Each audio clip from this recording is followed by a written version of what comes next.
జై తెలుగు మంత్రాకి స్వాగతం సుస్వాగతం. ఈవేళ మనం ఆల్కీన్స్ గురించి మాట్లాడుకుందాం. ఆల్కీన్స్ అంటే మీకు తెలుసు, డబల్ బాండ్ ఉంటుంది. దాని జనరల్ ఫార్ములా CnH2n. అయితే ఇది అసైక్లిక్. డబుల్ బాండ్స్ కంపల్సరీగా ఉంటాయి. డబుల్ బాండ్స్ ఎలా ఉండొచ్చు? మోనో ఉండొచ్చు, డై ఉండొచ్చు, ట్రై ఉండొచ్చు, అండ్ ఈవెన్ సైక్లిక్ ఫామ్లో కూడా కొన్ని ఉండొచ్చు. అలాగే దీని స్ట్రక్చర్స్ ఎలా ఉంటాయి? ప్లేనార్గా ఉంటాయి, రిజిడ్గా ఉంటాయి.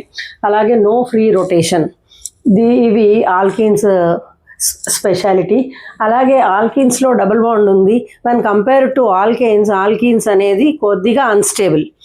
వెన్ కంపేర్ టు ఆల్కైన్స్ ఇది బెటర్ స్టేబుల్ అనమాట. యూజువల్గా లోవర్ ఆల్కీన్స్ అన్నీ గ్యాసియస్ స్టేట్లో ఉంటాయి. తర్వాత కొంచెం మిడిల్ అంటే ఫ్రమ్ C4 నుంచి మొదలయ్యేవన్నీ లిక్విడ్ స్టేట్లో ఉంటాయి. ఆ పైన అన్నీ సాలిడ్ స్టేట్లో ఉంటాయి. అలాగే ఇప్పుడు ఆల్కీన్స్ అనేవి డబుల్ బాండ్ ఉన్నంతసేపు not stable as much as alkanes. So ఎలాంటి అవకాశం దొరికినా అవి ఆల్కేన్స్గా మారడానికి ప్రయత్నిస్తూ ఉంటాయి. సో ఆల్కేన్స్గా మారడానికి అది ఎడిషన్ రియాక్షన్స్ అనేవి చేస్తూ ఉంటాయి. సో ఆ ఎడిషన్ రియాక్షన్స్ ఎట్లా ఉంటాయి అనేది ఇప్పుడు చూద్దాం. మనం ఆల్కేన్స్లో చదువుకున్నాం సబ్స్టిట్యూషన్ రియాక్షన్స్ అని. ఆ సబ్స్టిట్యూషన్ రియాక్షన్ ఆల్కీన్స్ అస్సలు అండర్గో అవ్వవు. అక్కడ ఏంటి అంటే ఆల్కేన్స్లో ఒక హైడ్రోజన్ ఇచ్చి వేరే ఏదన్నా అదర్ ఎలిమెంట్ ఇక్కడ కూర్చునేది. సబ్స్టిట్యూషన్ అంటే ఇట్ ఈస్ సబ్స్టిట్యూషన్. కానీ ఇక్కడ ఏంటంటే ఓన్లీ ఎడిషన్. ఎడిషన్ ఎందుకు? డబల్ బాండ్ని తొలగించుకొని సింగిల్ బాండ్ అయిపోయి స్టేబుల్ అవ్వాలి అన్నది ఇక్కడ ఆల్కీన్స్ ఇదనమాట ఇంటెన్షన్. కాబట్టి ఇది ఎప్పుడైనా ఎడిషన్ రియాక్షన్స్ అంటే ఆల్కైన్స్. ఐన్స్ అంటే ట్రిపుల్ బాండ్ ఉంటుంది, మీకు తెలుసు. ట్రిపుల్ బాండ్ నుంచి కొంచెం బెటర్ స్టేట్ డబుల్ బాండ్, ఇంకా బెస్ట్ స్టేట్ ఆల్కేన్స్. కాబట్టి ఫస్ట్ ఒక ఎగ్జాంపుల్ చెప్తాను. CH డబల్ బాండ్ CH తీసుకున్నట్టయితే on hydrogenation CH2 double bond CH2, ఇది ఈథీన్ డబల్ బాండ్ ఉంది. ఇప్పుడు ఈ డబల్ బాండ్ వెళ్ళిపోవాలి అంటే ఏంటి? హైడ్రోజన్ క్యాటలిస్ట్ ఏంటి అంటే నికిల్ కానీ ప్లాటినం కానీ పలాడియం కానీ ఈ మూడింటి ప్రజెన్స్లో రియాక్ట్ అయ్యి ఆల్కేన్గా CH3 ఇది ఈథేన్గా మారుతుంది. అలాగే మీరు హయ్యర్ ఆల్కైన్స్ తీసుకున్నట్టయితే ఆల్కైన్స్ అన్నీ హైడ్రోజన్లో తీసుకుని but in the presence of catalyst only ఆల్కీన్స్గా మారుతుంది. ఫర్దర్ ఆల్కేన్స్గా మారుతుంది. మనం ఆల్కీన్స్ దగ్గర ఏదైనా ఒక స్టాప్ చేయాలి రియాక్షన్ అనుకుంటే ఒక రియేజెంట్ యూస్ చేస్తాము. That reagent is called Lindlar's reagent. గుర్తుపెట్టుకోండి, లిండ్లార్స్ రియేజెంట్ పెట్టుకుంటే ఆల్కీన్స్ దగ్గర ఈ రియాక్షన్ ఆపచ్చు. ఆపకపోతే మాత్రం అది ఆల్కేన్స్ దాకా వెళ్ళిపోతుంది. సో ఇక్కడ మీకు సిస్ ఆల్కీన్ ఫామ్ అవుతుంది, ట్రాన్స్ కాదు, సిస్. అలాగే దీని యూజెస్ ఏంటి? ఆల్కీన్స్ అనేవి ఆల్కేన్స్గా మారిస్తే మనకే ఉపయోగం ఉంది. ఏంటి అంటే మనం వెజిటబుల్ ఆయిల్స్ అవి ఉంటాయి కాబట్టి అవన్నీ అన్సాచురేటెడ్ స్టేట్లో ఉంటూ ఉంటాయి. అన్సాచురేటెడ్ స్టేట్లో ఉన్నవి సాచురేటెడ్కి, లైక్ మార్గరిన్ కావాలి, వెజిటబుల్ ఆయిల్స్ టు మార్గరిన్కి మార్చాలి అనుకుంటే మనం యూస్ చేసేది addition reaction alkenes to alkanes అవుతుంది. ఇది యాక్చువల్గా సాచురేటెడ్ స్టేట్లోకి వస్తుంది.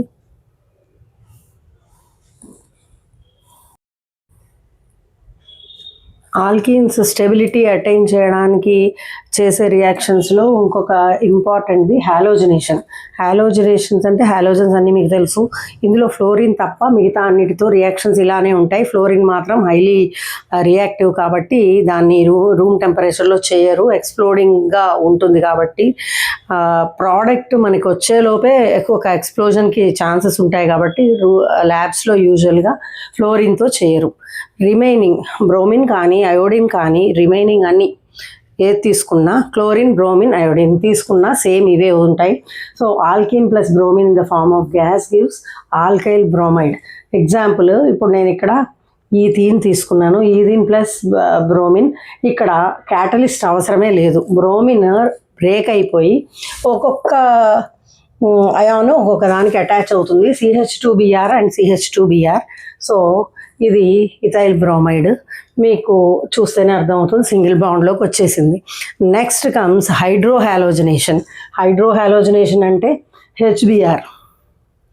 సో హైడ్రోబ్రోమైడ్ కానీ హైడ్రోక్లోరైడ్ కానీ అలాగే హైడ్రో అయోడైడ్ కానీ ఏవన్నా తీసుకోవచ్చు. తీసుకుని ఇక్కడ ఈథీన్ తీసుకున్నట్టయితే CH3 CH2Br అనేది మీ ప్రోడక్ట్ వస్తుంది. సో ఇక్కడ కూడా మీరు ఇక్కడ డబుల్ బాండ్ పోయి సింగిల్ బాండ్లోకి వచ్చేసింది గమనించవచ్చు. సో నేను తీసుకున్న ఈ ఎగ్జాంపుల్ లోయెస్ట్ ఆల్కీన్ కాబట్టి మీకు సింపుల్గా ఇలా ప్రోడక్ట్ రాసేసాను. సో హయ్యర్ అనేవి తీసుకున్నట్టయితే ఇక్కడ ఒక రూల్ అప్లికబుల్ అవుతుంది. ఆ రూల్ ఏంటి అంటే మార్కోనికోవ్ రూల్. అంటే ఏంటో ఇప్పుడు చూద్దాం. హైడ్రోహాలోజనేషన్లో ఇందాకడి ఎగ్జాంపుల్స్లో నేను ఈథీన్ తీసుకున్నాను లోయెస్ట్ది. కొంచెం హయ్యర్ తీసుకుంటే ఎట్లా ఉంటుందో ఇప్పుడు చూద్దాం. హయ్యర్ ఇప్పుడు నేను తీసుకున్నది CH2 అంటే ఇప్పుడు నేను ప్రొపీన్ తీసుకున్నాను. ఒక కార్బన్, ఫస్ట్ కార్బన్ దగ్గర డబుల్ బాండ్ ఉంది. దీన్ని ఒక ఆల్కైల్ HBr తీసుకున్నాను ఒక ఇది. సో ఇది తీసుకున్నప్పుడు అసలు ఏం జరుగుతుంది, ఈ బ్రోమిన్ ఎక్కడ అటాచ్ అవ్వాలి, హైడ్రోజన్ ఎక్కడ అటాచ్ అవ్వాలి, దీనికి మనం అప్లై చేసే రూల్ మార్కోనికోవ్ రూల్ అంటారు. So H always attaches to less substituted carbon. ఇప్పుడు ఇక్కడ ఉన్న కార్బన్స్లో లెస్ సబ్స్టిట్యూటెడ్ ఏది, సో దానికి హైడ్రోజన్ వెళ్ళి అటాచ్ అవుతుంది. అలాగే ఎక్స్ అంటే ఇక్కడ మనకి Br bromine always attaches to more substituted carbon. So ఏంటి అంటే దీన్ని మనం మార్కోనికోవ్ రూల్ అంటున్నాం. సో ఇది 2 స్టెప్స్లో జరుగుతుంది. ఫస్ట్ పార్ట్ 1 పార్ట్ 2 అన్నట్టుగా మనం అర్థం చేసుకుంటే, ఫస్ట్ది ఎలక్ట్రోఫిలిక్ ఎడిషన్ అంటాం, సెకండ్ది న్యూక్లియోఫిలిక్ ఎడిషన్ అంటాం. రియాక్షన్ అసలు ఎక్కడి నుంచి ఇనిషియేట్ అవుతుందో చూద్దాం. First protonation of C double bond C ఎప్పుడెప్పుడు రియాక్ట్ అవ్వాలా, ఈ డబల్ బాండ్ని ఎప్పుడు వదిలించుకోవాలా అన్నట్టుగా ఉంటుంది. కాబట్టి double bond attacks H+ from HX. So ఈ double bond attacks H+ from HX. కాబట్టి ఫస్ట్ స్టెప్లో ఏం జరుగుతుంది, డబల్ బాండే ఇక్కడ అటాచ్ అవుతుంది. తర్వాత ఏం జరుగుతుంది, నెక్స్ట్ స్టెప్లో న్యూక్లియోఫిలిక్ ఎడిషన్ ఏంటి అంటే న్యూక్లియోఫిలిక్ అటాక్ బై హ్యాలైడ్. ఇప్పుడు కార్బన్ డబుల్ బాండ్ ఇక్కడ రియాక్ట్ అయిపోతే నెక్స్ట్ స్టెప్లో హ్యాలైడ్ యాక్ట్ అవుతుంది. ఎక్స్ వెళ్ళి halide ion attacks the carbon cation. ఇప్పుడు ఇక్కడ కార్బన్ క్యాటయాన్ ఫామ్లోకి వచ్చేసింది. ఒకసారి ఈ డబుల్ బాండ్ వెళ్ళిపోయి ఇక్కడ H+ని అటాక్ అయిన తర్వాత ఇక్కడ కార్బోక్యాటయాన్ ఫామ్ అవుతుంది. సో కార్బోక్యాటయాన్ని హ్యాలైడ్ అయాన్ వెళ్ళి అటాక్ అవుతుంది. కాబట్టి ఇప్పుడు ఇక్కడ ఉన్న మూడింటిలో ఏం జరుగుతుందో చూద్దాం. ఇప్పుడు ఇక్కడ కార్బన్కి లెస్ సబ్స్టిట్యూషన్ అంటే ఏది తక్కువ ఉంది చూడండి. చూసి బ్రోమిన్ ఫస్ట్ ఏంటి, బ్రోమిన్ వచ్చి ఎక్కడ అటాక్ అవుతుంది, హైడ్రోజన్ వచ్చి ఎక్కడ అటాక్ అవుతుంది. హైడ్రోజన్ వచ్చి ఇక్కడ CH2 దగ్గర అటాచ్ అవుతుంది. అలాగే బ్రోమిన్ వచ్చి ఎక్కడ తక్కువ ఉందో చూడండి. ఎక్కడ హైడ్రోజన్స్ తక్కువ ఉంటే అక్కడ యాక్చువల్గా కార్బన్కి సబ్స్టిట్యూషన్ తక్కువనే అర్థం కదా. సో ఇక్కడ ఒకే హైడ్రోజన్ ఉంది కాబట్టి ఇక్కడికి వచ్చి బ్రోమిన్ వచ్చి ఇక్కడ అటాచ్ అవుతుంది. ఇది ఇక్కడ కానీ వెళ్ళదు. This is we call it as Markovnikov's rule. ఇంకొక రకమైన ఎడిషన్ రియాక్షన్స్లో ముఖ్యమైనది ఆక్సిడేషన్లో మళ్ళీ దీన్ని ఇంకొక త్రీ సబ్ డివిజన్స్గా చెప్పుకోవచ్చు. Mild oxidation, strong oxidation, ozonolysis. Mild ఆక్సిడేషన్లో ఒక నేసెంట్ ఆక్సిజన్ మీకు ఎక్కడి నుంచి వచ్చింది అనుకుంటారేమో. యూజువల్గా దీనికి క్యాటలిస్ట్గా యూస్ చేసేది హాట్ KMnO4 అండి. సో ఈ హాట్ KMnO4 నుంచి ఒక నేసెంట్ ఆక్సిజన్ రిలీజ్ అవుతుంది. దాంతో రియాక్ట్ అయినప్పుడు ఇది క్యాటలిస్ట్గా యూస్ చేస్తేనే ఈ రియాక్షన్ ప్రోగ్రెస్ అవుతుంది. అప్పుడు వచ్చేది ఈథేన్ 1,2 డయాల్. ఇవన్నీ గ్లైకాల్స్. ఇక్కడ తీసుకున్న దీన్ని బట్టి, మీరు తీసుకున్న ఆల్కేన్ని బట్టి ఆన్ ఓజోలాలిసిస్ మీకు రకరకాల వాటి రెస్పెక్టివ్ గ్లైకాల్స్ వస్తాయి. అలాగే నెక్స్ట్ స్ట్రాంగ్ ఆక్సిడేషన్లో ఇది తీసుకున్నట్టయితే ఇక్కడ మీరు తప్పకుండా గమనించాల్సింది ఏంటంటే డబల్ బాండ్తో స్టార్ట్ అవుతుంది రియాక్షన్, ఆల్ సింగిల్ బాండ్స్తో ఎండ్ అవుతుంది. సో ఇది కూడా స్టేబుల్గా ఉండడానికి చేసే రియాక్షన్స్లో ఒకటి. సో ఈ స్ట్రాంగ్ ఆక్సిడేషన్లో యాసిడ్సే ఫామ్ అవుతాయి. ఇక్కడ మీకు గ్లైకాల్స్ ఫామ్ అవుతాయి, స్ట్రాంగ్ ఆక్సిడేషన్లో యాసిడ్స్ ఫామ్ అవుతాయి. ఇక్కడ acetic acid plus formic acid form అయింది, మీరు చూడొచ్చు. అలాగే థర్డ్ కేటగిరీ ఏంటి అంటే ఓజోనాలిసిస్ అంటే this reacted with ozone it gives 2HCO. కాబట్టి ఇది ఓజోనాలిసిస్. అన్ని రకాలుగాను మీకు డబుల్ బాండ్తో స్టార్ట్ అయిన రియాక్షన్ ప్రోడక్ట్ దగ్గరకు వచ్చేసరికి సింగిల్ బాండ్తో ఎండ్ అవుతుంది. అది తప్పకుండా గుర్తుపెట్టుకోండి. ఇవి అండర్గో అయ్యే మరొక టైప్ ఆఫ్ రియాక్షన్ పాలిమరైజేషన్స్. అదేంటో కూడా చూద్దాం. పాలిమరైజేషన్ అంటే ఆల్కీన్స్ ఇక్కడ మాత్రం హీట్ కానీ లేదా లైట్ కానీ క్యాటలిస్ట్గా ఉన్నప్పుడు ఒకదానికొకటి అలా అతుక్కుపోయి చైన్డ్ స్ట్రక్చర్ తెచ్చేసుకుని ఆ చైన్డ్ స్ట్రక్చర్ని పాలిమరైజేషన్ అంటాం. పాలిమరైజేషన్ మీరు వినే ఉంటారు పాలిథీన్ అని. పాలిథీన్ అంటే ఏంటి? Polymer of ethene. అలాగే పాలీప్రొపిలిన్ అని, పీవీసీ, పాలీవినైల్ క్లోరైడ్ అని, ఇలా రకరకాల వినే ఉంటారు.